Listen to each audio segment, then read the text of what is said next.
মহামান্য সদন যুক্তিৰ ক্ষেত্ৰত যুক্তি আৰু তৰ্কৰ ক্ষেত্ৰত তৰ্ক নকৰি সম্পূৰ্ণ মোৰ নিজ বিচাৰ বিবেচনাৰে আজি সদনত উত্থাপিত বিধেয়কখনিক পোনচাতে নাকচ কৰি দৃঢ়তাৰে ক'ব খোজো যে তৰোৱালতকৈ কলম কোনো পধ্যেই চোকা হ'ব নোৱাৰে।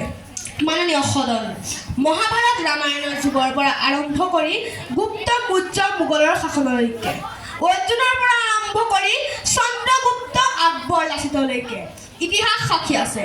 যেতিয়া যেতিয়া দেশ মাতৃৰ প্ৰতি ভাবুকি আহিছে, প্ৰতিবাৰে তৰোৱালৰ তীক্ষ্ণ ধাৰে দেশৰ সভ্যতাক ৰক্ষা কৰি আহিছে।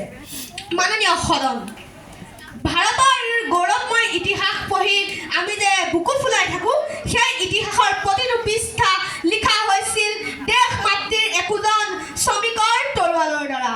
সেয়েহে মই ননি ক'ব খোজোঁ যে কলমতকৈ তৰোৱাল কোনো পধ্যে চোকা নহ'ব নোৱাৰে। তৰোৱালে প্ৰতিনিধিত্ব কৰে বলক আৰু কলমে প্ৰতিনিধিত্ব কৰে বুদ্ধি তথা মেধাক। মাননীয় অধ্যক্ষ মহোদয়, অসমীয়া দেশৰ কথা আছে, জোৰ যাৰ মুলুক তাৰ, সমাজত স্থান মান সন্মান সকলো নিৰ্ভৰ কৰে বলৰ ওপৰত। যাৰ বল আছে তাৰ মান আছে, যাৰ তৰোৱালত ধাৰ আছে তাৰ হাতত ইতিহাস ৰচনা হৈছে। মাননীয় সদন, চৰকাৰী পক্ষৰ বিৰোধীসকলে আমাৰ কৈ আছে বাৰে বাৰে আৰু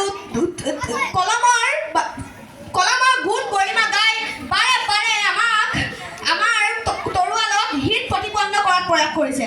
মই মহামান্য সদনৰ জৰিয়তে তেওঁলোকক প্ৰশ্ন কৰিব বিচাৰোঁ, হে মহামান্য সদনৰ বক্তাসকল, যদি কলমৰ ধাৰ ইমানেই বেছি, কিয় আজি কবি সাহিত্যিকসকলৰ স্থান সমাজত তথৈব অৱস্থা? কিয় দেশৰ পৰা বহিষ্কাৰ হয় তছলিমা নাছৰিন? কিয় কবিতা লিখি গ্ৰেপ্তাৰ হয় 19 বছৰীয়া বনশ্ৰী বৰগোহাঁই?